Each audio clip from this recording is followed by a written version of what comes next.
They're coming down. Ooh, hello, hello, testing it, test. It works. No, we're not drawing right away. So those of you who don't want to listen to me and want to know about the game drawing, that's going to be 7:30, 8 o'clock, depending how long we go here. That's the finale. That's the end before the movie, which I understand that they aren't going to have popcorn for the movie, which is too bad. So this is really interesting out there.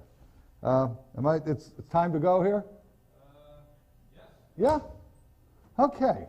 I'm Gary Stern, Stern Pinball, and a couple quick announcement thing is if any of you have a Harley pinball to sell, I got a couple customers in different parts of the world who want one. So just send an email to info@sternpinball.com and tell Jody or Jim, whoever picks it up, that they're supposed to tell me about it. 1, 2, or 3, or does it matter? Yeah, 1, 2, or 3. Yeah, sure, yes. I don't know. I mean, I'm not saying it's going to get bought, but I have one customer in Thailand right now who wants one. I think I have a game for him. But we're getting these, people call for Harley. Harley was a great game for us. We made it from 99 to 2005, I think it was. It's just it's just a great model, a business model, a model of how to do things. It just works very well. How many of you heard me speak before? Okay, now I have to ask you, maybe 20, 30% as well as I can see out there. But do that again. How many of you heard me speak? Hey, this works great when I do it like this. Okay. Have you heard me do philosophy or history? Both. Philosophy or history? You want history, or you want it to be the same history? You want history, or you want some philosophy too? Who said what? History, how many hands? Philosophy, how many hands? Guys, game design for what we're doing with the business. Okay, give me the next picture just for the heck of it here. This is because I don't know what that is anyway. Somebody knew one time. Somebody knew one time when I had this up, and they told me what it was, and I didn't write it down, and I'm really good at forgetting stuff. So let's have the next picture, because I know what the next picture is. That's my father. That's my father. And the reason we have that picture is that he should be looking over me. He's been gone since '84, but you'll get a little bit of history, because I can't help this without doing a little history. But he started as a pinball operator in the 30s, and many operators in those days became distributors so they could get games sooner and at a cheaper price. So he became a distributor. This was in Philadelphia.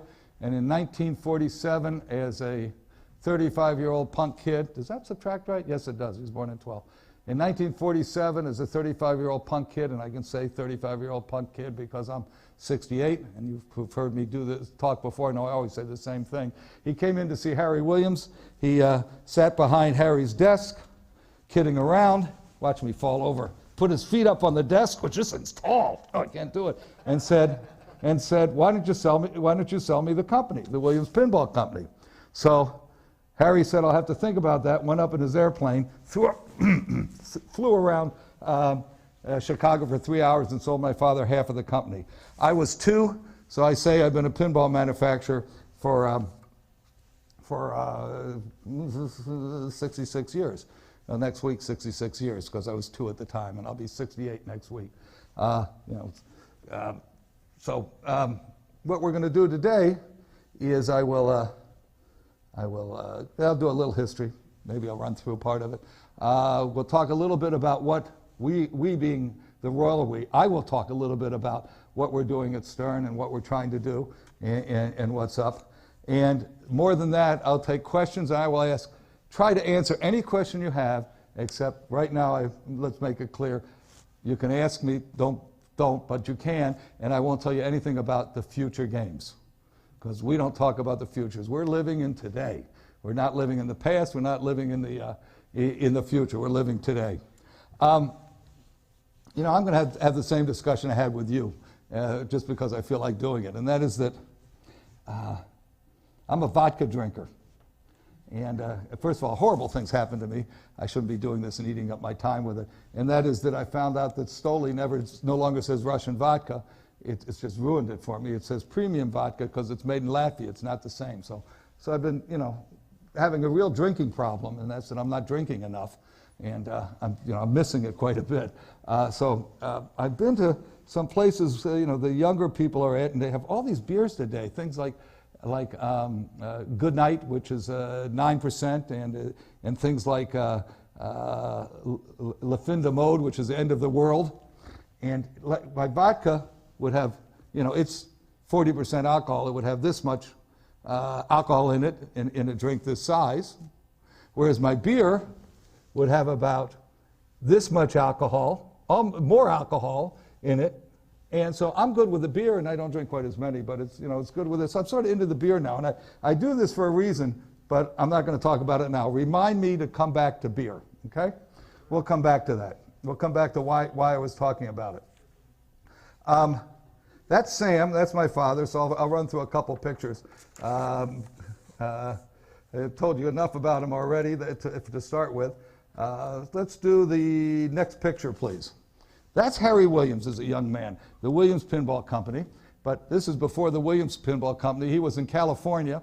Pacific Coin Machine was a company he invented. Well, he actually operated a little bit, and then he was designing games before he came to Chicago. And he ended up in Chicago just a short part of it because he designed a game called Contact. Contact, like contact points. It had electricity in it. And now that's exhausted my knowledge on it. I wasn't born yet. And some of you're nodding, so you must know more about this than I do. So he ended up, and he came to Chicago. In the 1933, he showed it in the 1933 AMOA show, and ended up coming to Chicago. I think Bally bought it and built it, and he designed games for Bally, for Rockola, worked there. If you ever see the Rockola baseball game, it is a mechanical miracle. It is just a fantastic, it's about, this wide, you play it from the wide side, and, almost this deep, and, the balls go in all these different places, and it does all kind of stuff. It is absolutely incredible. He and Lynn Durant designed together at Bally, and these were young partying guys. It's I'm 68, the whole world changed, but they were just young guys on a roll, and he actually on a roll. Let's see, where am I at? I had a picture list. Give me the next picture. I'll see what it is. Is it the one I want? No, that's Harry flying around in his airplane much later. One more here. That's Harry. That's Harry and Al Stern. I'm digressing. Al Stern was worldwide distributing and unrelated to us.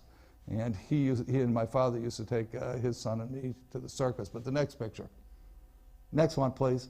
That's Harry's boat. So, young man, they were doing very well in those days because you didn't need the kind of money you need today to buy a big boat like that. So his Pacific Game Company did very well, and then he ended up at Bally.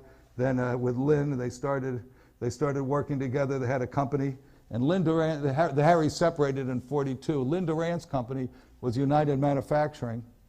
And United in 1949, Lynn invented the shuffle alley, the puck bowler, which you don't see anymore, but they were very popular. They were so popular that in '49, and this was before it had resettable pins, it was just had lights on a pin chart, and that's how you saw what you did, and then it scored. In 1949, Lynn at United Manufacturing was making 525 of these a day. He was selling them for $225, and his out-of-pocket cost was $125. Now, he had to pay his overhead out of that, but 100 times 525 a day is $52,500 a day of margin to cover the business, over $250,000 a week, and from that he had to pay his limited expenses, and that was a lot of money, and he died broke. So, what can I tell you? The uranium expedition, he was quite a partier. He used to, he had an apartment in the factory on the top floor, and that's where he lived. And he'd go to Rush Street where the bars were. And in fact, I was trying to do something with this guy, Jack Schatz, 30 years ago. And Jack was the manager of the Chez Paris, which was the big nightclub. And this is not in any of my notes here, so I'm just sort of winging here. And so Lynn, this is the way that the world was then, I guess, with these guys. Lynn, it was on the second floor. The Chez was on the second floor. My mother used to take me to the Chez to see Tony Bennett, and I used to sleep under the table because I was, little, but she liked Tony Bennett. So anyway, Lynn got in the elevator with Jack Schatz, the owner, the manager, the owner, and they're going up the elevator, and Lynn said, "Stop the elevator, I want a drink." Jack, "What are you talking about?" The elevator operator wasn't buttons then, it was a guy with some of you are too younger to know this, but they had a guy standing there with a rotating handle. And so it stops the elevator, the doors open, and Lynn had built a bar in a hole in the elevator shaft so that he could stop with his friends and pick up and have a drink for everybody while he was there. He bought all the booze at full price upstairs, but he had it in the Chez. I mean, he used to give away Cadillacs, compliments of Mr. Durant. The chauffeur would give you a new Cadillac, things like that. There was a Ford dealer at the Chez one night who had a financial problem with his Ford dealership, so Lynn bought 50 of them. And as I said, Lynn died broke. But in any event, that really doesn't have a whole bunch to do with pinball, except that in 1964, my father sold Williams to Seeburg, a public company that made jukeboxes. Everybody should own Seeburg once. I did after that. And then they bought and moved it into into its second to last home, because they built the factory in Waukegan, into 3401 North California Avenue, Roscoe in California. That was Lynn Durant's factory. And so the importance of United in this story is that Williams, the pinball company, ended up in the United factory. If I do this again, I'm going to take a picture of 4242 West Fillmore, which is where I started at age 16 at Williams, working in the stockroom. That neighborhood is just trashed right now. It is just a mess. The fact I'm going to have that picture here, and I'll find a picture from an old cover and show the comparison of it. But it was a rough neighborhood then, because it was down from the Fillmore Street police station, and they had trouble keeping batteries in the cop cars because the neighbors would steal the cop car batteries. But it's again, a different. Well, listen, the first Williams factory, I'm going backwards now. When my father got there in '47, they had a 6-story factory, and on Huron Street, and the first story was all jacks holding the floor up for the second story, where they manufactured things. And on the third floor, third floor, it was all jacks holding the fourth floor up, where they manufactured things. And the fifth floor was, anybody want to take a guess? Jacks holding up the sixth floor. So then they moved to 4242 West Fillmore, 3401 North California, the United factory, and from there they built this big fancy place in Waukegan, but that was way after I was there and way after Sam was there and so forth. Let's see what I got next. I don't know, I got a list of these somewhere. What's next? If that's, next picture is, oh yeah, okay. That's me. I'm the little one. I'm the little one with my father there. We'll give you 2 more pictures, and then we're going to talk a little bit about what we're doing, because that's what I feel like doing. Next picture is my father and mother, and the last picture would be my father and Harry Williams. My father on the left, Harry Williams on the right. The two of them worked together forever. My father was at Williams. He bought Harry out eventually, but Harry was always with us. He was at Williams, and he left 1 year in 1969 to be executive vice president of Bally, in charge of pinball. Came back in '70. Bill O'Donnell, the head of Bally, was a friend of ours, but a friend of his. Excuse me. In fact, what had happened is that Bally belonged to Ray Maloney, as I said. When Maloney died, the Maloney factory family was going to sell the business. Bill had started in the stockroom, became the the head of sales, and now he was out. They were going to sell the business, and he was out. And Sam said, well, you know, you can come work here. You have a job. Don't worry. Turned out Bill put a group together to buy it, and Bally, of course, became the major slot machine company. Now it's not the major, but it's becoming one of the majors again. But it became the major slot machine company besides making pinball machines and having health clubs and, you know, and everything else. Now hotels, all of which are separate companies. So they were always friends from that. So Sam left. He became executive vice president for a year at, as I said, in '69. Came back to Williams in '70. Harry went to Bally with him, came back to Williams. In '73, I had graduated college with an accounting degree, and then I had graduated law school. I practiced law from '71 to '73. Ended up saying, well, I'm not so sure I like this straight life. I'll go make pinball machines. And went to work at Williams, again, remembering I started there at 16 in the summers working in the stockroom. And we should come back to the stockroom too. I'll make a note here. Stockroom. Why the stockroom? Very important. And any event, so now we got to come back to beer, and we got to come back to stockroom. I got beer and stockroom. Okay. Now if I forget that, you guys have to remind me. So, any event, so there I am. We're there from '73 to '76. We leave there. I had been running the Seaburg slot machine program poorly, I must say. We were not successful. Partly because it was my good friend, since passed away, Steve Kaufman, and myself. He's almost 30-year-olds against Bill O'Donnell and Sam Klein, who, you know, had all this money to lose at the tables and play and do all this stuff with people. And we had the Children's Crusade. So we left, and between that, Kaufman and I were selling slot machines in Canada. You say, slot machines in Canada? They're not legal in Canada. You know, maybe they have a casino now somewhere, but at the time they were totally, I don't know, do they? They were not legal. But Canada had a law, in their laws are in French and English.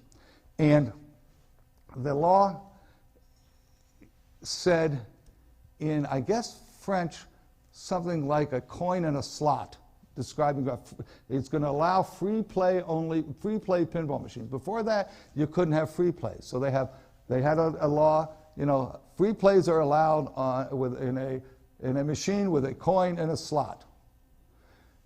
Translated in English, that's free plays are allowed in a slot machine. So in about 90 days, we sold, you know, in those days, you know, $200,000–300,000 of slot machines that were free play only into Quebec, into the provinces of Quebec. And then Seaburg was asking, well, you couldn't sell any for us. You know, you sold, you know, 100 games for us. Now you're selling 300 of this or that. What's going on? But, you know, you guys didn't have financing.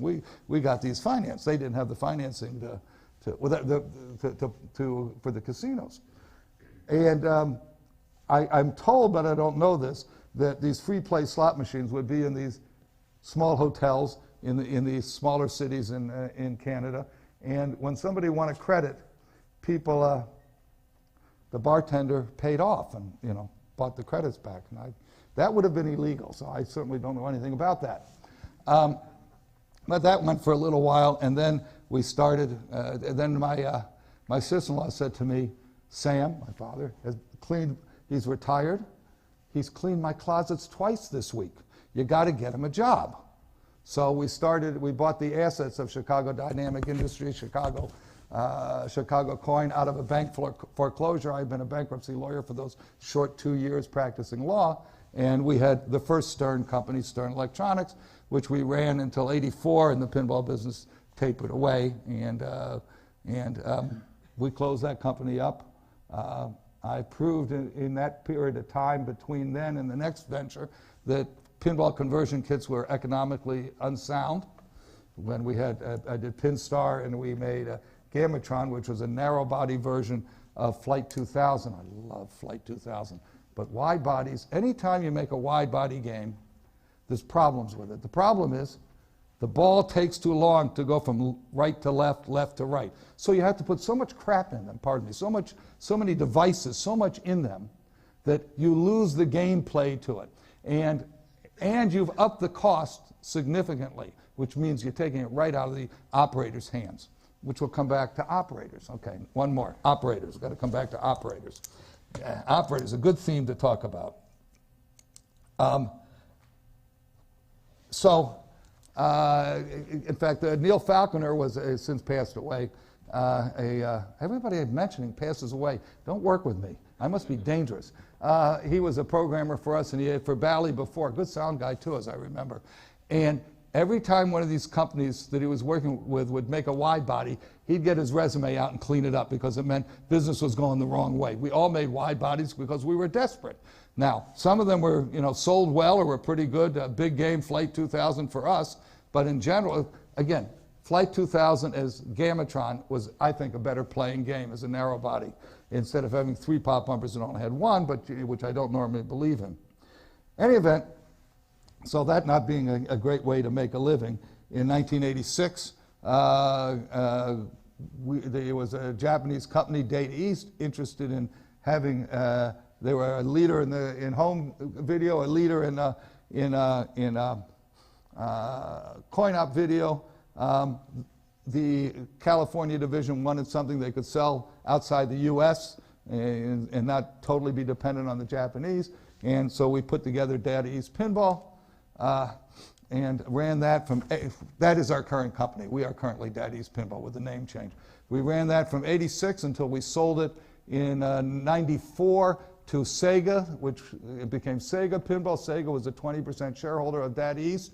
So it made sense that those Japanese companies all had interlocutory directorships, and I could tell you a lot more about why they did it, but it had to do with the head of it all had to do with the head of one of the big Japanese companies' girlfriend, but that's a whole other story of how that happened.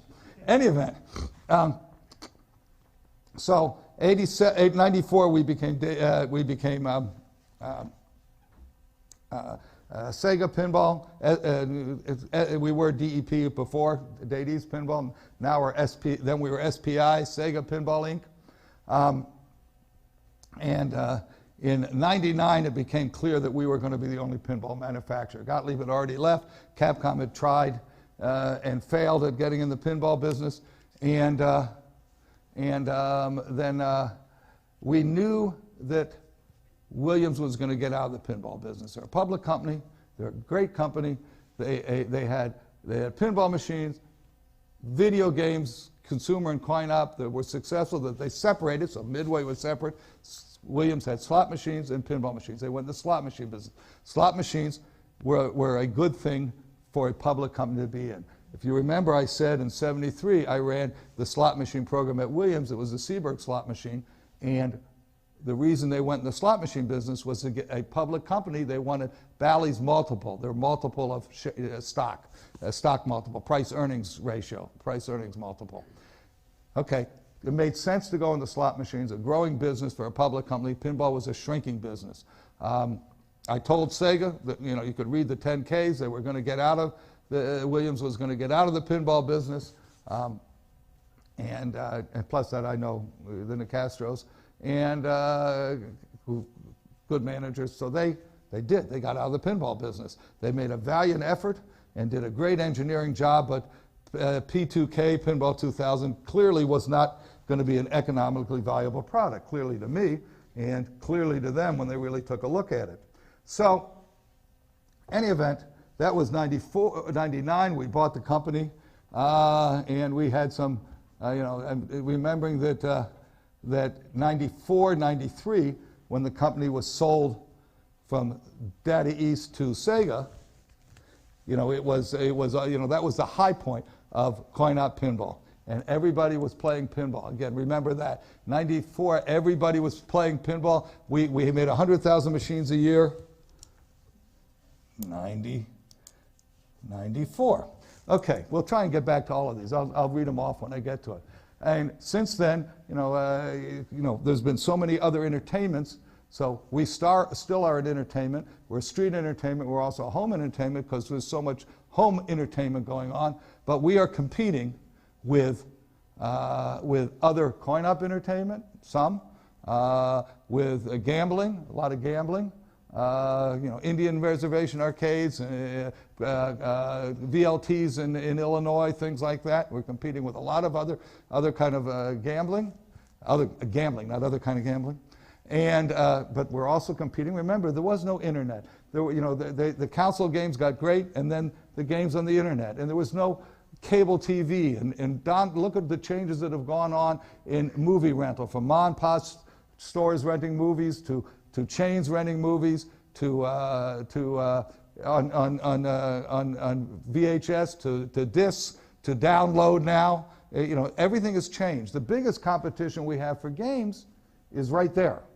This is the game machine of the largest quantity in the world, smartphones. And they're used for everything. They're going to pay for playing your game one day. So we were there. We had the company. We bought it from Sega in 1999. We're running this company. We're doing well. And then we had the Lehman Brothers recession. In 2007 or so, the world changed, and we changed, and it certainly pinball machines suffered along with everything else. What do? We stripped the company. Now, I'm telling you this for a reason. We stripped the company down to just about nothing to go into survival mode. And we survived, and in surviving, we said, we got to keep this company going, this business going, and how are we going to do that? So I brought a partner in, Dave Peterson, and he is active involved. He's there 3 days a week, but he's active involved. He's a good thinker, a good marketing idea, but he's really a finance guy.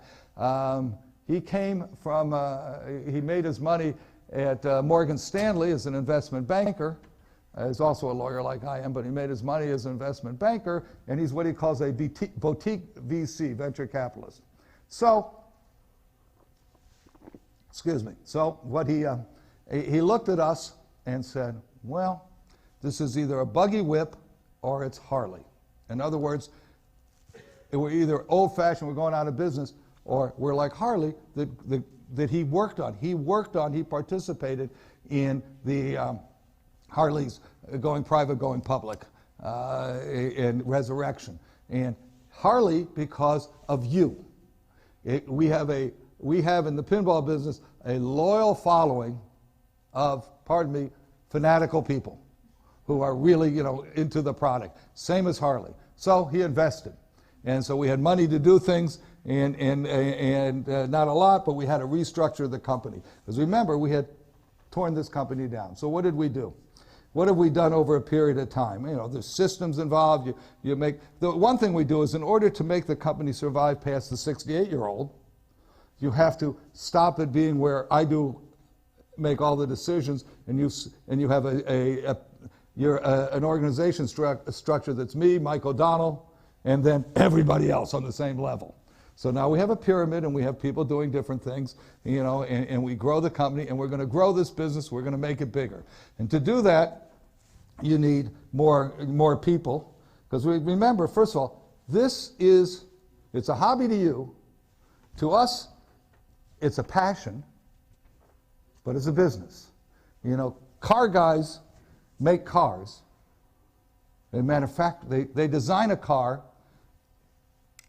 not because they just want to design a car, but there's got to be a reason. And the reason is so they can build cars, so they can manufacture cars. They love cars, we love pinball. They design cars, we design pinball. They manufacture cars, we manufacture pinball. They got to make money manufacturing, we got to make money manufacturing pinball, or we're not going to exist. Now, just as people trick out, well, we'll come back to cars again. Let's come back to cars. Okay? I got all this stuff. Obviously, I'm not doing any normal speech here. I looked at some notes as I went around. But we'll come back to cars. But again, as a manufacturer, I'm an accountant by undergraduate degree. I understand numbers. Accounting is the language of business. We're a manufacturer. The most important thing the design company, the design group does, you're going to think, is to design the playfield layout and the rules and all that.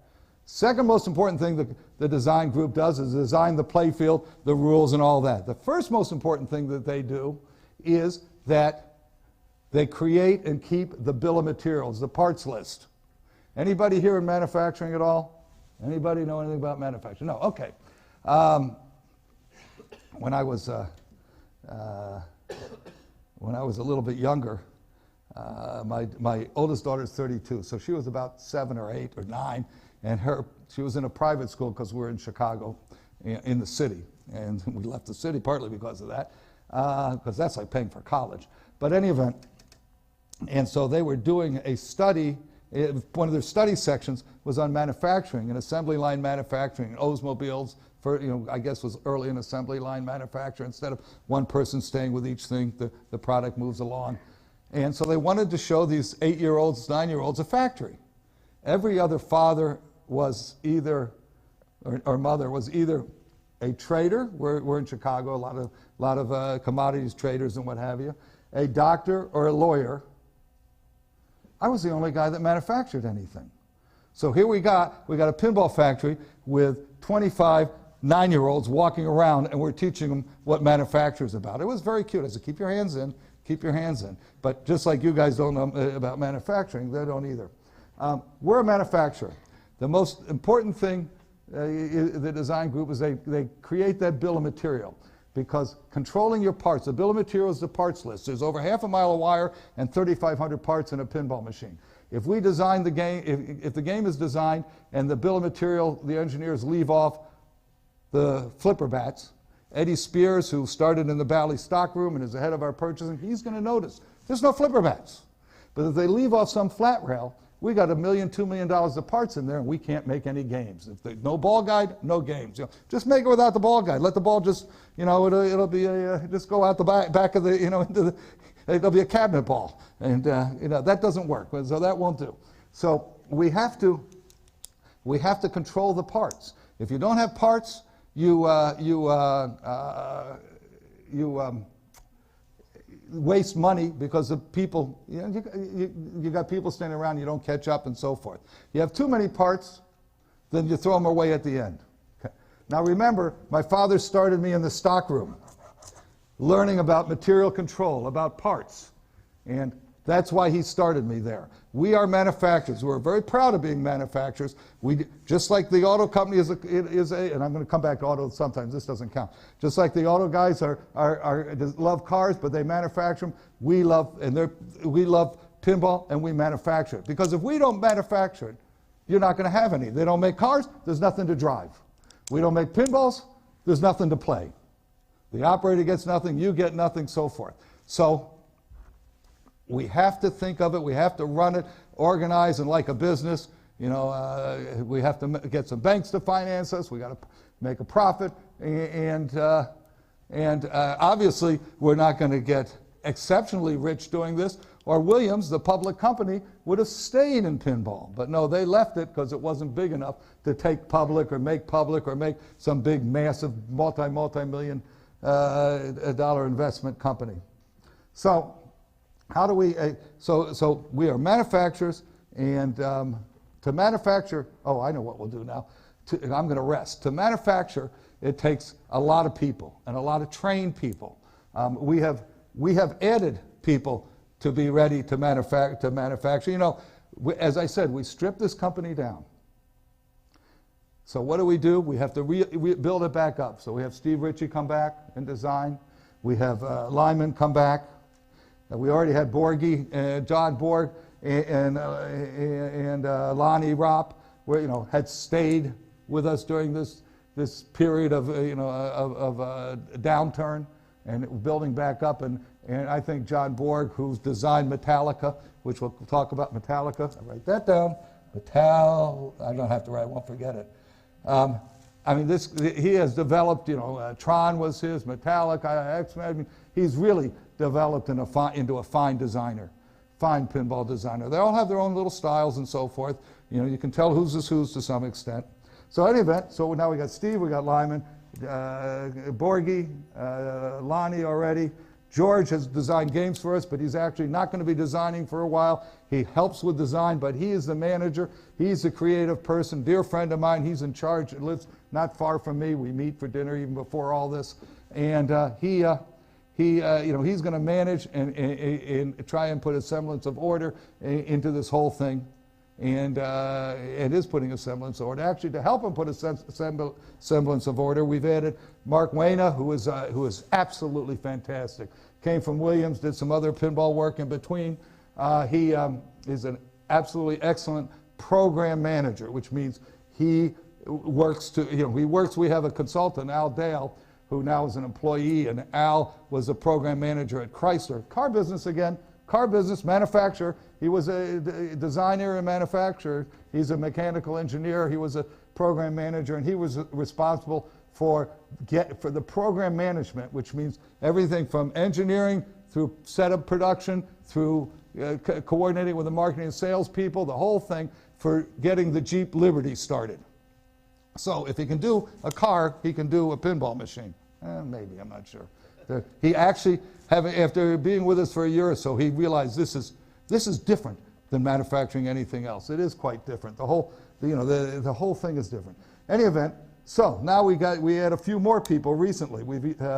Tanio, you guys know here, has joined many of you know here, has joined our programming group. John Trudeau has just joined us. So we now have three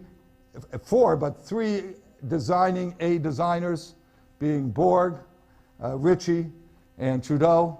And of course we've got George, monitoring and overseeing the whole thing, another A. And we've got Ilani and Lyman and Tanio and two other programmers working with him. Our art is now directed and some of it done. As Kevin, who was here, does some of it, but directed, all of it directed, and some of it done by Greg Ferris, who joined us recently. And under him, we've just added Steve Martin to do work for him under him, both as an artist and as, getting a thing. I don't know what the hell he does, but any of that, getting the, a lot of the production work done for him. A lot of this I'm going to call scut work and so forth. He's actually great. And recently we added John Buscalia as our CRO. That's Chief Revenue Officer. Not from our business. He's but a sales guy who was 20 years, very enthusiastic, good guy. Let me back up. CRO, Chief Revenue Officer. All of a sudden they got all these initials. I'm the CEO, was the Chief Executive Officer. There's a guy in China I know, and he's the CEO. He takes everybody to the karaoke. He's the Chief Entertainment Officer. So I'm not sure, what I really am. But, got Chief Technical Officers, CTOs, Chief Creative Officers. My good friend Joe Kamiko, who's now at Aristocrat, was the Chief Creative Officer at IGT. Some of the stuff, for those of you who saw Kevin, he showed some of the work that he did for Joe. All these things, and some of you may have heard me say this, but the one I get the biggest kick out of is we used to have personnel managers in factories. Again, I was 1 year, what was I? For the summer, I was the acting personnel manager at Williams. I got to get to do all these different things. We don't have personnel managers anymore. We have human resource managers. And so I went and I got again, I'm an accountant. My undergraduate degree is in accounting. So I got our balance sheet out, and I looked at it, and I looked at the asset list, and I couldn't find anywhere where we owned any humans, because Lincoln outlawed slavery, so forth. So I just don't know. I don't get these terms. I'm old-fashioned. But we now have John, who is the Chief Revenue Officer. That's VP Sales and Marketing in the real world, okay? He comes from outside of our business, brings a fresh light to it. And that's because we're selling all different kind of areas, which we'll come back to. Segments. Remind me about market segments. Okay. So he comes 20 years at Topps. That's the trading card company. Also a collectible. And not quite as big as ours, but a bigger business than ours. And some of the same things apply, not for the game operator side, but for the collectible side. And so we've added those people, we've beefed up the staff, and we are going to, we still have a few positions that we want to fill. We've added a mechanical engineer, we need another to do all this stuff, and I'll come back to why so many people. people. Okay, I got all these questions for myself. But we need a lot of people. We need a lot of people in the factory. You know, if you're going to make 25, 30, 40 games a day, you know, you're going to try, if one's going to try and make X thousand games, you're going to make, you know, if you want to make 5,000, 6,000 games a year, sometimes you're going to make 10 a day, 20 a day, sometimes you're going to have to make 40 a day. So you need a lot of people, a lot of factory workers. So we have a good core of trained people. And now we're going to show you something I've never seen before. So we'll see. This is a prelim version of something I haven't seen before. Okay, this is a skyscape, and in that skyscape, wasn't that somebody else's background? Yeah, that's Kevin's background. Give me fuel, give me fire, give me that which I desire. Well, come on, good picture part. Okay, we're almost there, almost.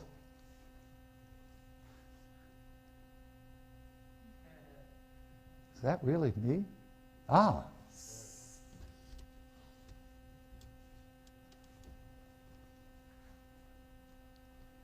Give me fuel, give me fire, give me that which I desire.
Don't let anybody kid you. It takes a lot of people to build pinball machines, and they have to know what they're doing. The reason we were all together that particular day, everybody's standing there and so forth, is we wanted people to see let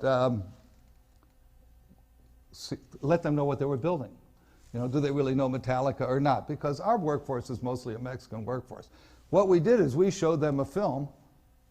At lunchtime, we shut the place down, took an extra hour for lunch, and we showed them video, you know, or they watched video while they're eating, of Metallica in Mexico City, because they did oversold concerts there a number of different years, and so everybody then got a feel, because Metallica's everywhere. When we announced, this is such a strong title, when we announced Metallica,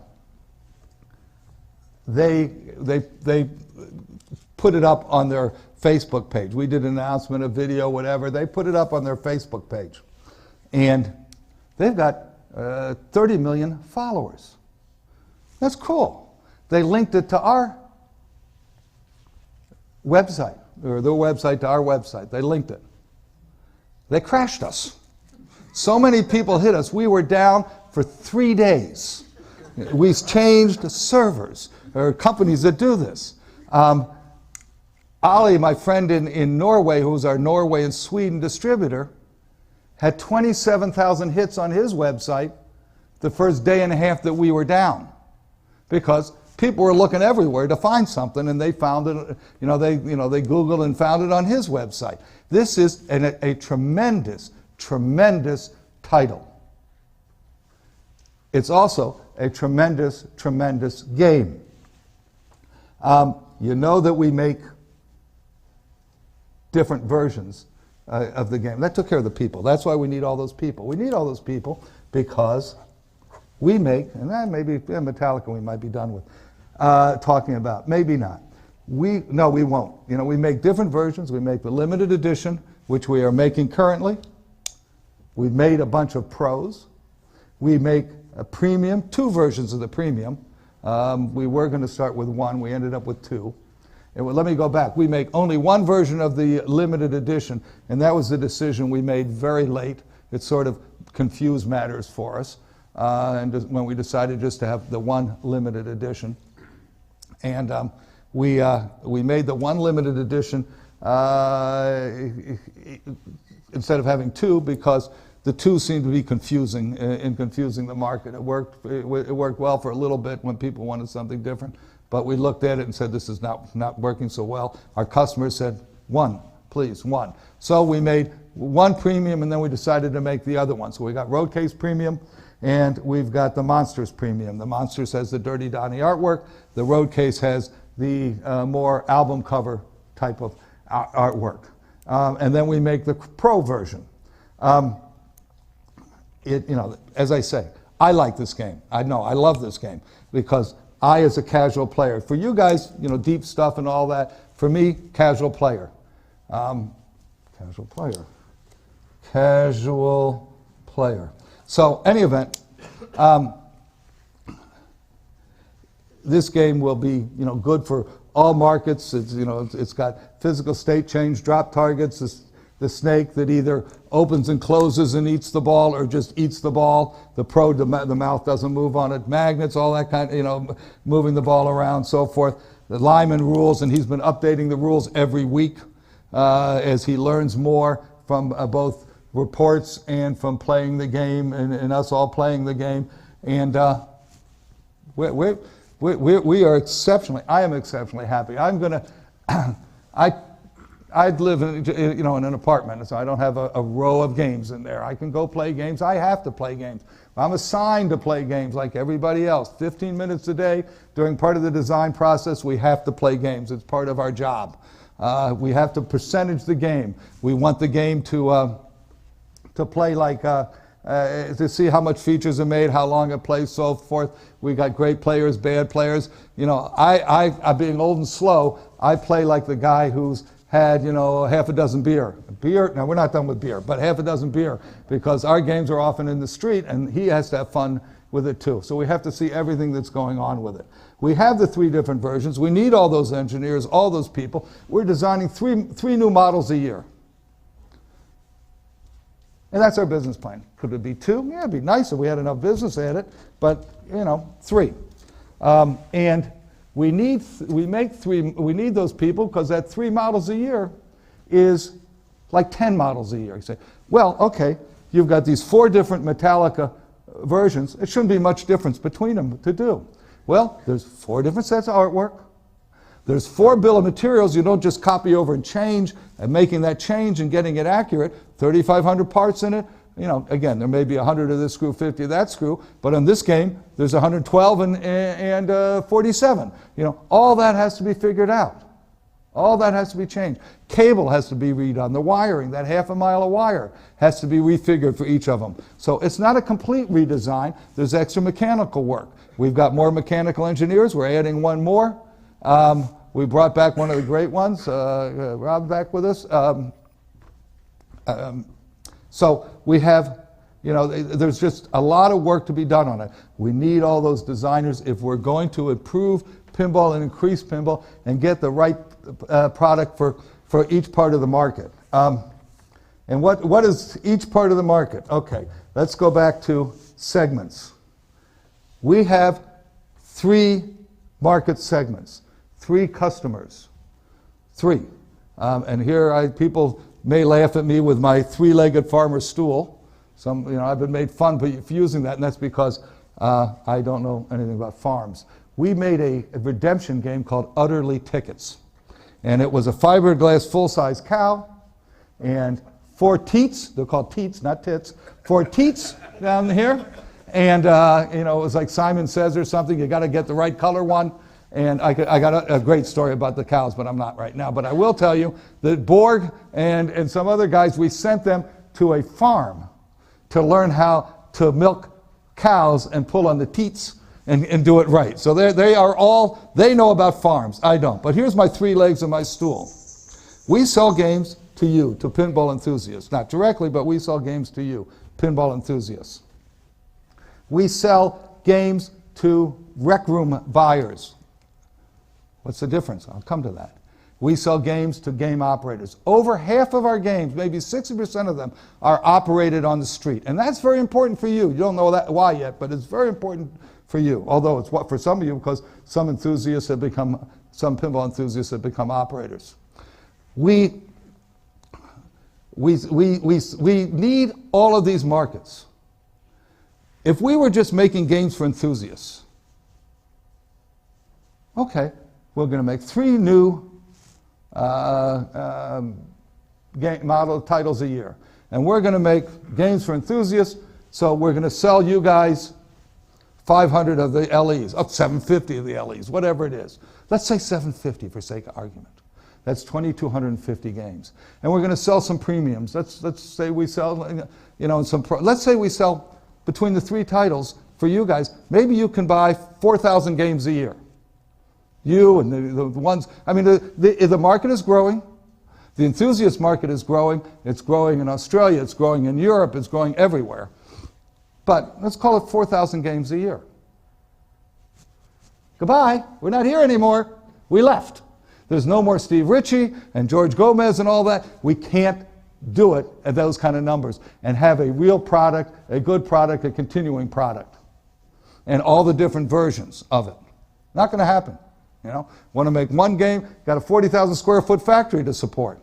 A lot of rent in there, and we're not in an expensive rent area, so forth. There's as much labor in a pinball machine as the Ford Taurus that used to be built around the corner from us. So there's a lot of hours. And these people, by the way, need work. We are very proud. We're American manufacturers. We make it here in the United States. The parts that we don't make, some are made overseas. Most of them are made in the Chicagoland area. We don't do our own metal bending or punch press stuff. That's done in Chicago mostly. So, we cause, work to be had. America needs manufacturing. I digress, but we are very proud to be American manufacturers, employing about 200 people and many others around. Those people that you saw there need the work, and we provide the work. So we need more than just enthusiast business, which means we need to design a game for each. We need games that satisfy each of the 3 segments.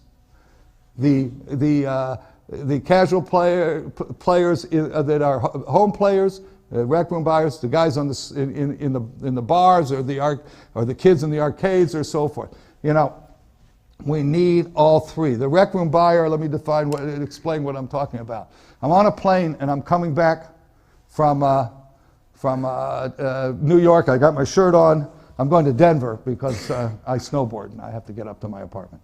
So I'm going to Denver. The guy sitting next to me sees the shirt, 46 years old, in some kind of communication phone business, lives in the Denver suburbs, an 8-year-old, a 10-year-old, pool table, a foosball, and a Simpsons pinball party used. Just bought it. He's never going to own 2 games. Not like you. He's never going to own 2 games. His wife, he does catch his wife playing the pinball once in a while. Not often. But he's, he wants what he had. He may own another game. He'll trade this one. He's never going to be a collector. He'd make that very clear. He's going to have a game at home, If those of you who saw the guys before and talking about how somebody had a game at home years ago, that type of thing, this is what he is. He's going to have a game at home. The kids are going to come play at his house, the pool or the foosball or what have you, and the pinball machine. He's not going to have the money to dedicate it to that. It's not his main hobby or main activity. He needs a game that a casual player will enjoy. The games for the operators, most of the players are going to be casual players. We need to have them back. We need more players. We need to get them back playing. We need people to want to play our games. If we don't have games operated on the street, see this guy sitting next to me, when he was 12, he rode his bike up to the arcade to play games, and he played pinball. Now he's 46, he wants a pinball at home, like he had played when he was a kid. Or other friends or other people I know when they were in college, they went to the bars, they played pinball. Now they want a pinball. But if there's no pinball for them to play, then 20 years from now, they're not going to want a pinball at home. And so that part of the business will go. If the operator is not operating games on the street, in the arcade, in the bar, what have you, then they're not going to see the games, and they're not going to be. They're not going to make games. They're not going to buy games if we don't get them. If we don't get the current people. If the current young people don't play games, they won't buy them when they're older. And if the current people won't play games, operators won't buy them, and we won't make them, and the whole thing will go away. And back to the cars, and here's the last part of the cars. Those cars are built for use today, not for collection in 20 and 30 years. They're built for use today. They're a utilitarian item, just like a pinball machine is a utilitarian item for most people. It's a collectible for you. It's a home entertainment. It's unusual that it's capital goods, it's entertainment. Yes, people trick out cars. They customize them, new ones. Yes, they trick out pinball machines. But generally, the car guys that love cars design them to manufacture them so that they can provide people with transportation. And that transportation, if it's used 20 years from now, becomes a collectible. We make pinball machines so that operators can use them, because we love pinball machines, so we can manufacture them, so operators can use them, so you can collect them in 20 years from now and partially now. But if operators stop using pinball machines, the rec room guy won't want them in 20 years. The operator won't want them in 20 years, and less than 20 years, and you won't have any more games. Except now, let me take it back. You'll have some. You may have some hobbyists like Ferris and Dennis Nordman did Wonelli and the Predator guys and what have you. Some small run stuff, but not really in the mainstream. I do this one often. You go back and buy a McMansion. It's got 4 garage doors. One opens up and it's got Dad's Mercedes. One opens up and it's got Mom's Lexus SUV. Third one opens up. The kid's Jeep is in there, and the fourth one opens up and it's got a horse and buggy because Dad collects horses and buggies. Nah. It's got an old Mustang or maybe real high class, an old Ferrari and all that, because it's a current item that is collectible, that an older version of it is collectible. And the same thing's true of pinball. If we don't have the operator and young people playing games, we won't have a collectible, and your collection in 20 years will either be real rare or not have value. So what do we got to do to have games that they want to play, that operators can make money with? We got to have games that people want to play. We have to think about the design of all games, for all people. And I talked to one of the guys here who's an enthusiast, and he figures 70% of his money comes from casual players. We got to let them have fun. We got to put something on there they understand. You want the deep rules? Great. If we have purely skilled games, we had a spin-a-card in, and Lyman and Keith were playing it. They used to play games in the office across from me. One would play, the other would program. Then they'd switch. They were never in the room together. Here they were both playing the game together. And by the way, with spin-a-card, it's an 60s Gottlieb. I had a chance to win a beer.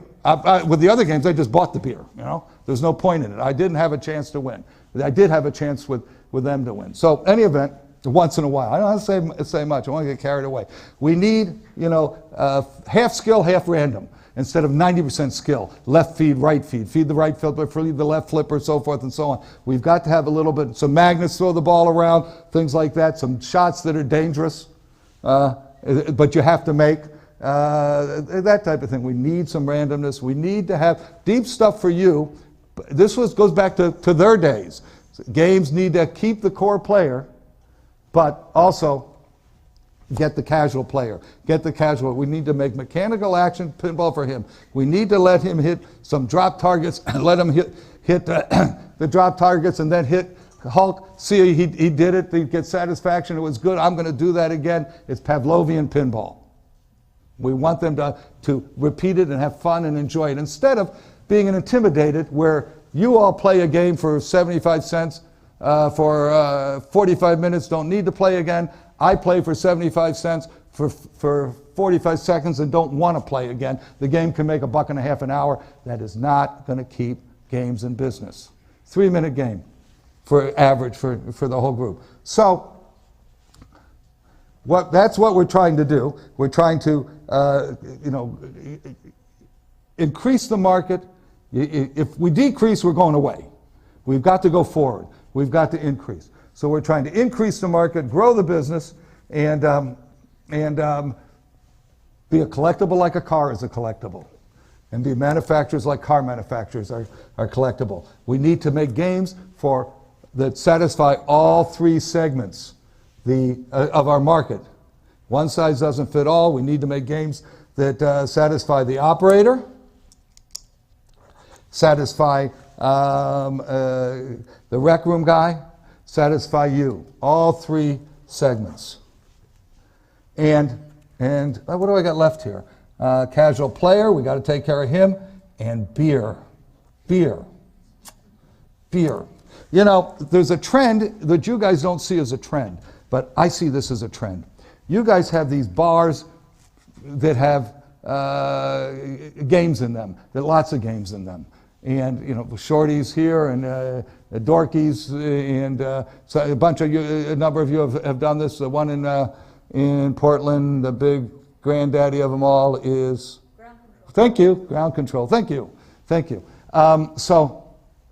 But in the other parts, this is pinball country. In other parts of the country, they didn't have that. But I'm in Denver with my daughter, and there's a place, she says there's games in there. Oh, well, stop the car. And we go in, it's the One Up, has 42 upright pinballs from the 80s, early 90s, you know, Robotron type games and so forth, you know. It has a bunch of pinball and 3 skee ball. They opened the 2 up. In Chicago, we got the Emporium, 35 upright videos from the 80s and 90s, early 90s.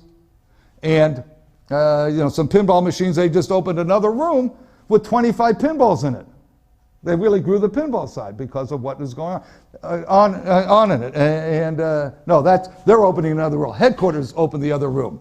And Replay has just opened, and it's in Boys Town, the gay area. And it's a gay bar with 12 upright, no pinball yet, 12 upright videos from the 80s. We see this in going on in many places. They happen to be my 2 cities, but I'm mentioning it. And by the way, now they're beercades, they're barcades or beercades. They all have, you know, many of them have. Headquarters has 24 different beer on tap.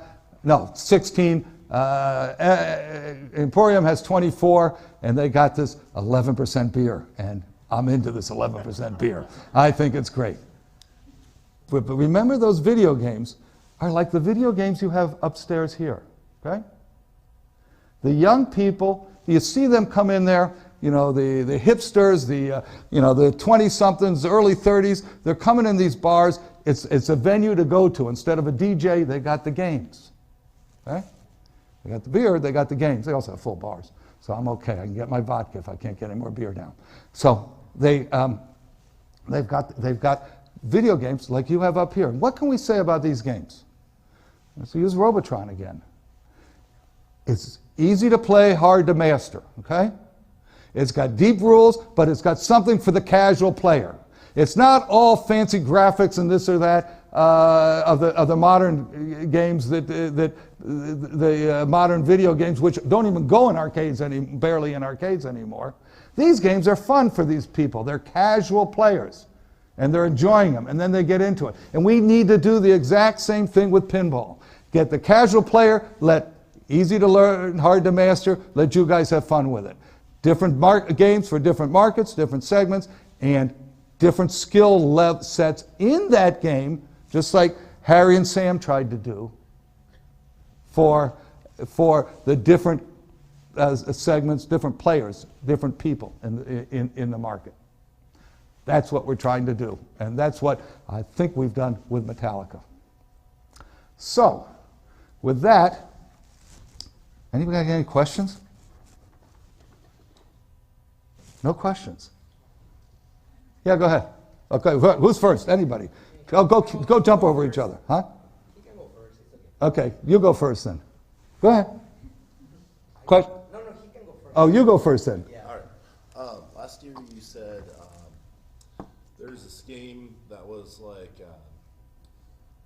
that was like Out of Order or something that you said that you really liked. What was that game called? I wanted to play. 68. I got to remember this stuff. You know, we start to lose our memory. I was looking to play, and I think I played some at Todd's house. Some old Stern, maybe Stingray or something like that. Old Stern drop target games, single level Stern drop targets. In the mid late 70s. Some of those games are just basic and they're fun. And again, going back to what I've been saying, you know, I can understand what to do in those games. I know I'm going to shoot the drop targets down. You know, I mean, you know, spell outs, things like that. All that works. Points on the playfield. My God, what a novel thought. Yeah. Okay, I have one more question. Sure. At the factory, in the break room, do you guys have pinball?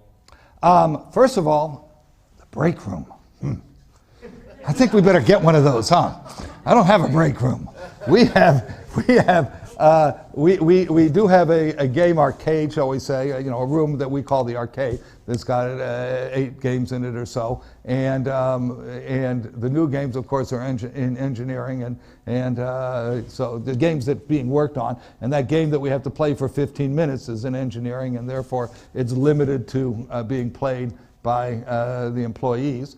Do we have anything set up for for people at lunch or factories or something like that? Not really. We have the room that we can all go play games in. And so, people say, what game do you have? I said, I get 8 of them right in there, And I do like to take a game home to learn it because I'm selling it, and so therefore I like to know what's going on it. Next questions. What did you have? Does the microphone work? What? Does the microphone work, this one? I don't know. Does the microphone work? Yes. Oh, good. Let's put you on. Give him a mic. Okay, in 20 minutes we'll get back to the... Go ahead. Hello? Ah. Okay, cool. Yeah. That's the voice. Man after my own heart. Uncle Stern, you are the rich uncle that comes every year to our party to give us chocolate candies and toys. So it's one more year. We welcome you once again here. Thank you. I live in Seattle for a number of years, and we got a bunch of conventions here. One is called SakuraCon, about Japanese animation and comics. And since Stern, it's very flexible, has done movie licenses, has done sports, music, and comic books. Can we expect in the future to see any Japanese animation property? Okay. Because if you come in summer, you'll see a bunch of people dressed as Dragon Ball, Naruto, Evangelion, the Feast of the North Star. So I was wondering, could we see something Japanese animation in Stern in the future? We have to have titles that have world appeal on a high level of world appeal. With big movies, big rock on AC/DC and Metallica, 30 million followers, things like that. And it's interesting, I'm interested in that. I see, and you know, at Comic-Con I've been to a couple of times, there's usually a section for, you know, Japanese animation. But it's not going to appeal across the world. It's not a broad appeal title. Sports are really difficult. We can't find a sport to do, same kind of thing. There's no international sport that we can do. I thought after the Olympics in Barcelona in '92 that basketball would be an international sport and it would be perfect for us. And we made Space Jam, that Michael Jordan, and we made NBA. But NBA was really made in our world here because we were making it for China. They are NBA crazy. It's really not an international sport. It's, you know, Italy and Czechoslovakia before, and I thought we'd pick up more. We really didn't. Can't do football because the world's football we don't play. It's called soccer by us. They call it football. Our football, they're not interested in. You know, baseball, not a chance. You know, us in Japan, and Japan's not a real pinball market. You want to do rugby? You know, golf is you know, IT golf. It was successful in North America, in Australia, New Zealand, and England. Nowhere else. Okay. What about UFC? UFC, the Ultimate Fighting Championship. Yeah, they contact us periodically. First of all, do you think that's a broad title here? I don't think so. But do you think it's a broad? We've done WWF years ago, but I don't think that's broad enough. You know, acting wrestling. But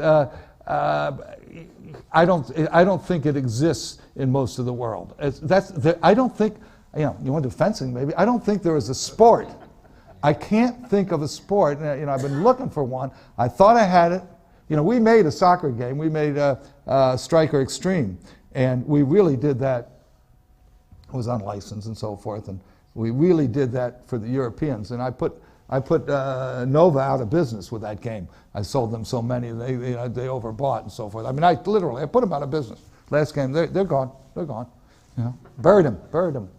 So we need a title that has broad acceptability, like a Metallica. How about Dragon Ball Z?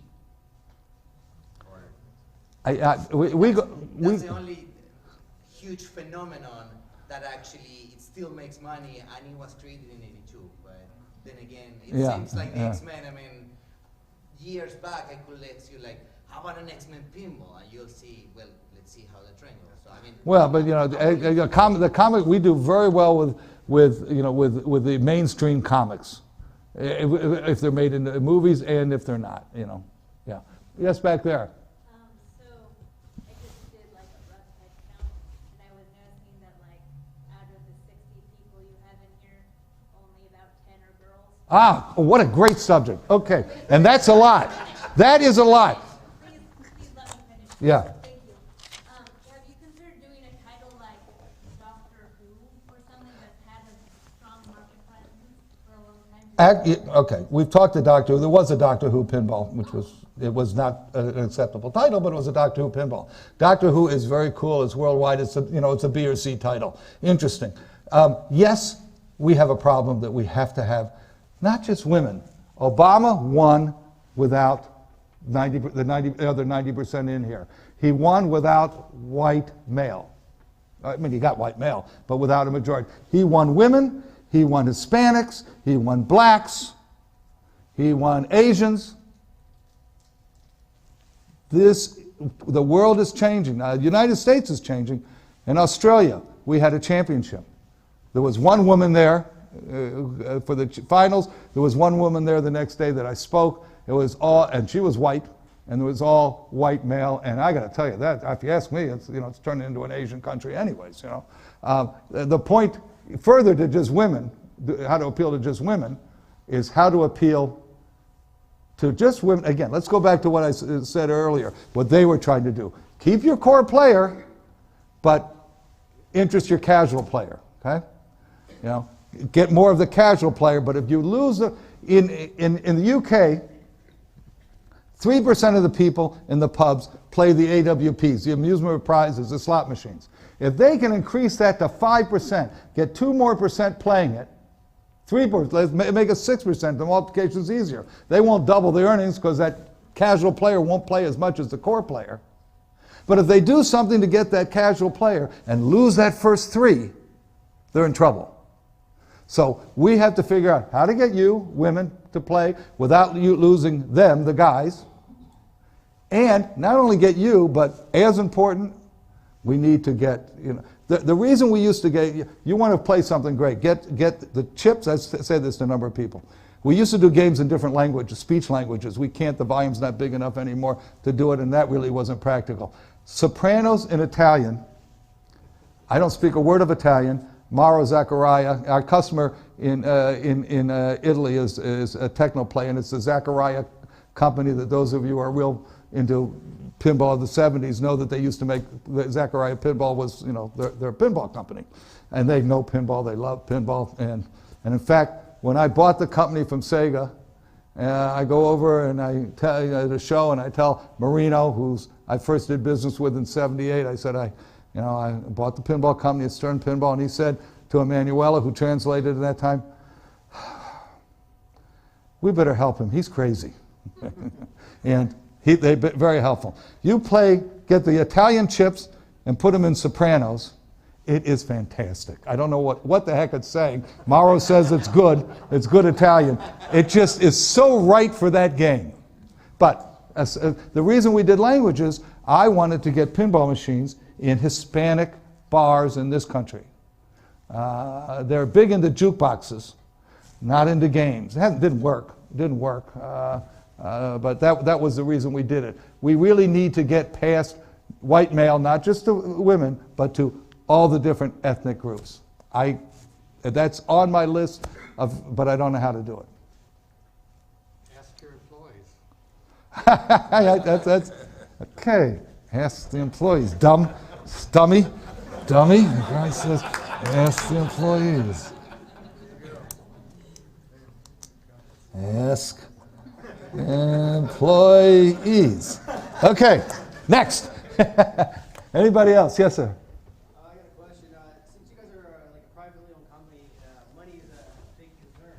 Have you guys ever considered, or like the high up people that's in charge of that, considered manufacturing in China?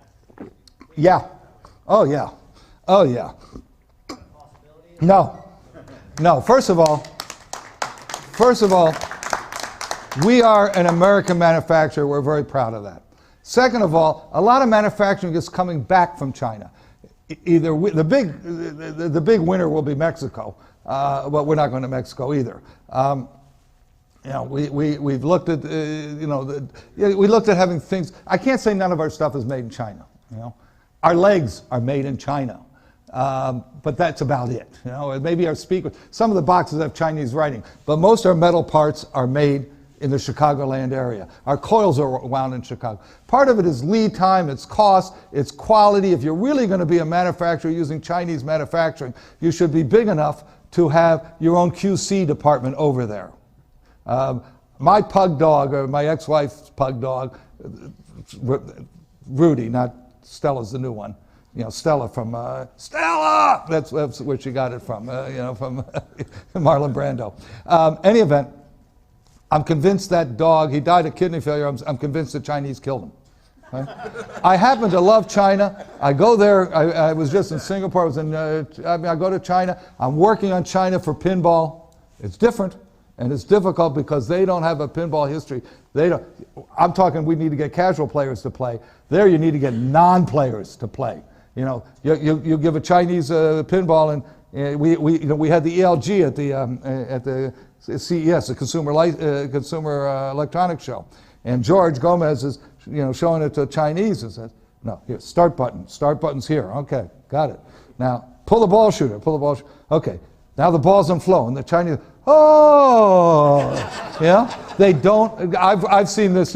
We have to do an education. The idea of NBA basketball there was that the Chinese are so into it. So, do we plan to make games there? No. For the Chinese market, if we can make a little bit different game, in a limited use, China only, maybe, but not generally. The other problem with it is that pinball changes happen too fast. We change that line too often. The material control and the logistics to be changing that line, because we're making probably 20 models a year because we're remaking games from before. I mean, we're making more Avatar,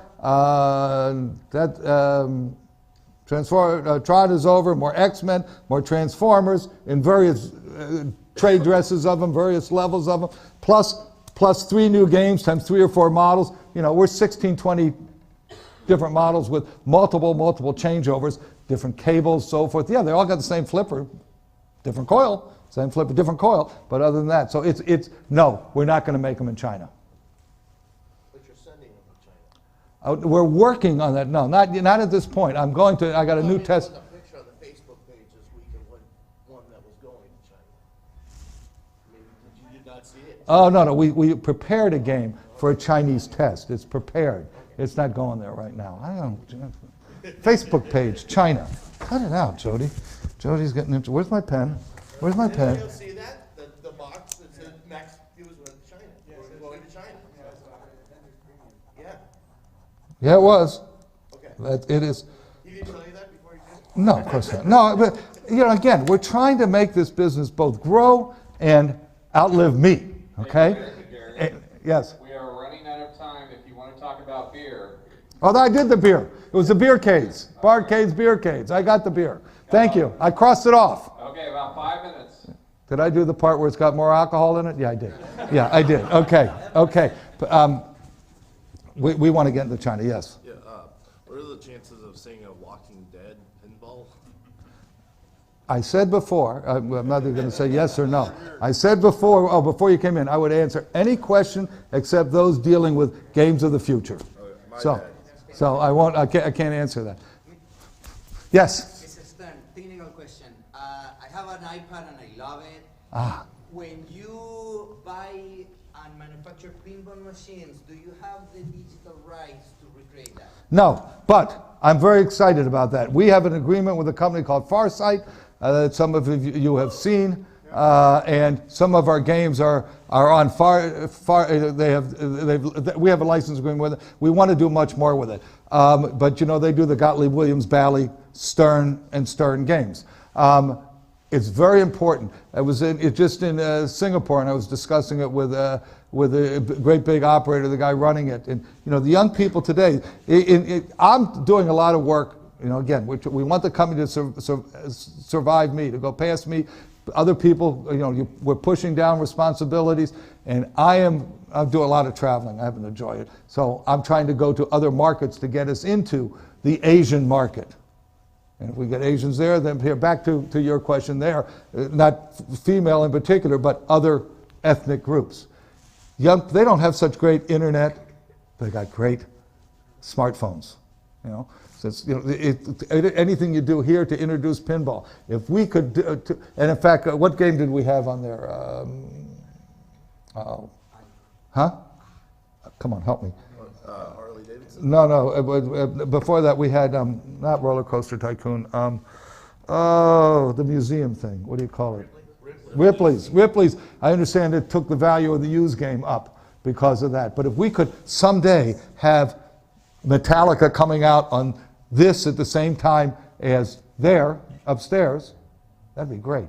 Or at least a teaser on here at the same time. Now that's a lot of work. I'm dreaming of Lord of the Rings on the iPad. That's all. I can die happy with that. But that right has to be bought separately. It does not come. We come with the rights that we get. Yes, sir. What happened to the pin? Is it still going? The pin, yes, the pin. As I said, we showed it at the CES. We've sold some. We've learned quite a bit about it. We're doing a little bit of redesign, and we're still at it. Again, I go to that rec room buyer, and if we can get him interested in pinball with that, cool. And then maybe move him up from there, cool. It's smaller, fits in, and we're making some changes in it from what we've learned. We are dedicated, committed to our avocation, which is increasing pinball. And not just, all segments of the market, not just you, not just the operator, not just the rec room buyer, all segments of the market. We have to do that to make pinball grow and continue. And we're just committed to it. We're spending money on that, and we're still spending money on it. And here we go. We got we learned some stuff. We're trying some more stuff with it. All right, a couple things I'm going to do real quick that you guys that you haven't mentioned that I thought you would. So I'm going to have to do it myself, and I'll do it quick because I'm out of time probably. So one of the things is nobody asked about. We sent out. We did a little press release that we don't support. We don't suggest deposits for games that we haven't announced.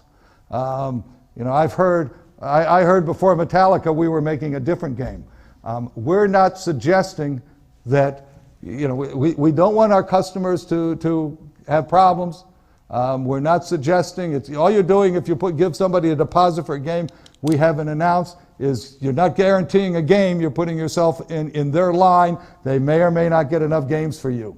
If we haven't announced the game, they don't know how many they're getting, they don't know how many deposits to take. And, so we're not suggesting it. We think that it got a little bit out of hand in the past. So that's, let me just look here. I throw all my papers aside. That's something written down. So I'm not going to be able to do whatever I wrote down. What did I write down? Beer I wrote down. That part I got. Any event, so that's why we sent that out. We thought that it got out of hand and people were making deposits for games that didn't necessarily exist yet, and so or ever. And again, I'm not talking about what the future games might be. Is there anything else I want to mention to you?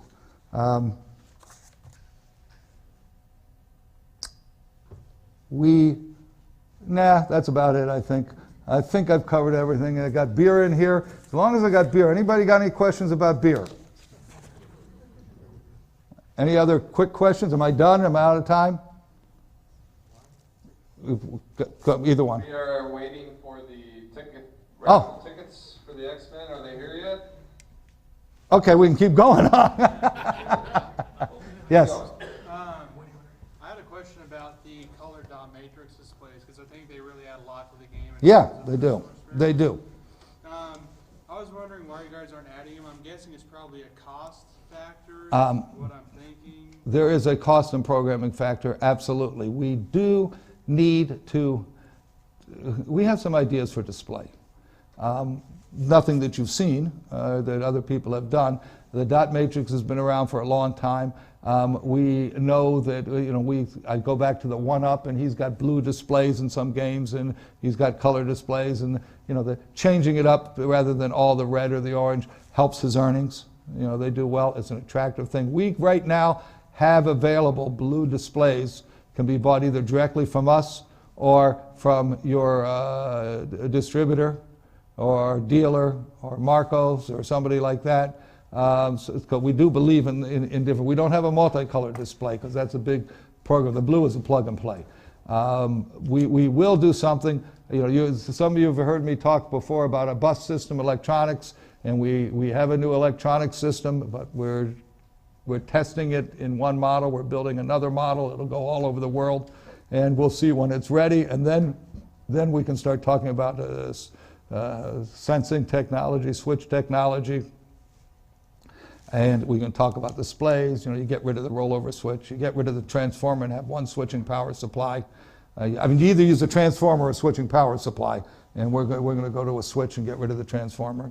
We won't use both because that'd be nonsensical. So there you go. Yes. Do you see Jersey Jack as a positive or negative? I'm going to be real politically correct and say I worry about our business and what we're doing, and I appreciate other people want to make pinball machines.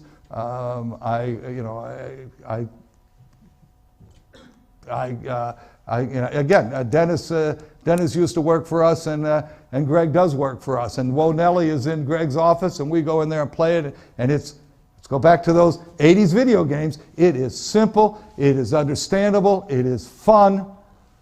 Casual player has a good time with it. The great players actually in our place have a good time with it. And so there's a place, for many of the peoples. As far as Jersey Jack Pinball, I got to worry about our product and what we can do. Anything else while we're away? Yes, sir. Are there any licenses that you would love to have but can't get? There have been some where the licensor has said, well, that's not how we see positioning our product, or where they, were too expensive for what we were going to do. Pinball, this is a business. You got to have a margin. If we don't have a margin, we won't be there. If for example, Williams got crazy and paid a fortune for Star Wars 1. When somebody pays too much, they screw up the whole marketplace for it, because they say, oh, you're going to, no, I'm not. No, but if you want a pinball machine, great. We do 3 titles a year. You want one, you want to be one. There are some that it's either too expensive because they want real money out of it. It is real money, but they want real money. We can't pay 7% and things like that, and we can't pay, big, it's not a T-shirt. So, they got him? Is he here? Is he here? Here we are. Okay. I've been stretching for you. I've been stalling, okay? Answering more questions. A lot of people excited for this, so. Thank you all very much. Pick the 4th one. All right, you got your Now, technique? are these in Braille so I can figure out which number to get? What you do? You drop one? Yeah. Any more? Wait, any more down there? Checks and stuff. All right, I'll let you do your thing. Okay. We'll see if they're in the room. All right. Who's buying me dinner tonight? Who's buying me beer tonight? I'm getting beer from somebody. Am I reading a number or the thing? Yeah. The number, I have number 2988402. There should be a name on the back. The name is Pat Costello. Pat? Pat? You got a Pat here? We got your shit. If somebody said you're shitting me because they know who this is. All right, let's see if we can get the whole. Here's the phone number. All right. Can you read it? Let's see what we got. You got 2 numbers. That made it harder. One of them you can't read. All right, we'll start the first one.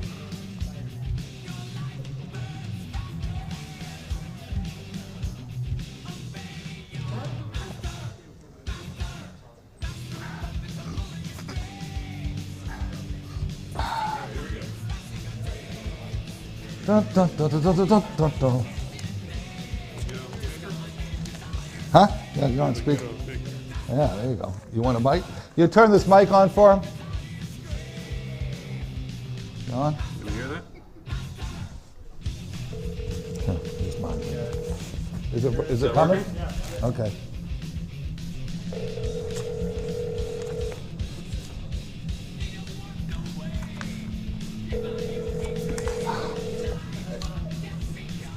He's too busy playing. Party pack? I'm the chief. Right. You're the chief. Before you talk to the chief, you must party with the chief. At the tone, please record your message. When you finish recording, you may hang up or press 1 for more options. Pat, this is Byron Rains with the Northwest Pinball and Arcade Show. I got something I'd like to talk to you about. You gave me 2 phone numbers. This is the first one, so I'm going to go ahead and try the second one. But if you get a chance, give me a call, 425-766-4156. Thanks. All right, he's got some redundancy built in here because he gave us 2 numbers. So let's try. What happens if you don't get him? Then we'll track him down. Oh, okay. Yeah, Okay. You don't have to be present to win. Oh, so okay. We'll All track right. him down. Well, while he's doing that, let me just tell you I have some Metallica brochures for the premium and for the pro, if you all like them. They're up here.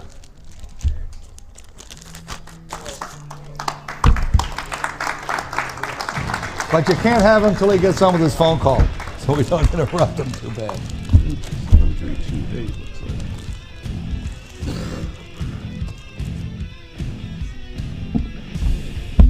All right, let's try this again.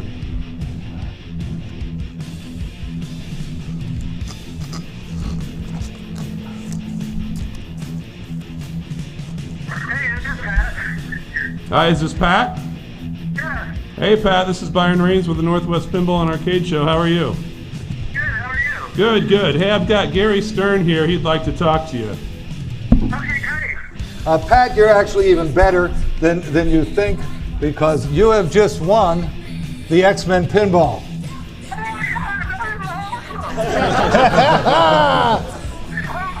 Are you by chance in the premises? You're standing right next to it now? Well, it must be fate. Would you mind coming down to the seminar room?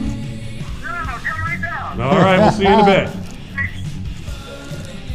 All right, there we go. Congratulations to Pat. Well, sure you can, but let me get, hold it here. Hold it. Where's my stuff?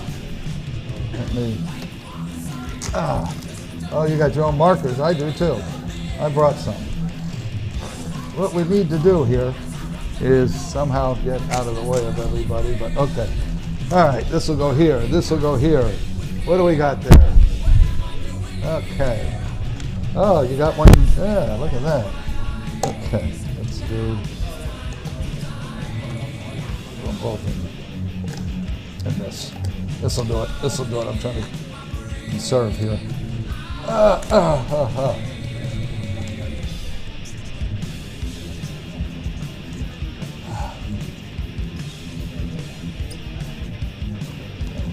There we go. Awesome. There you are. You're welcome. Very welcome. What you got here? Okay.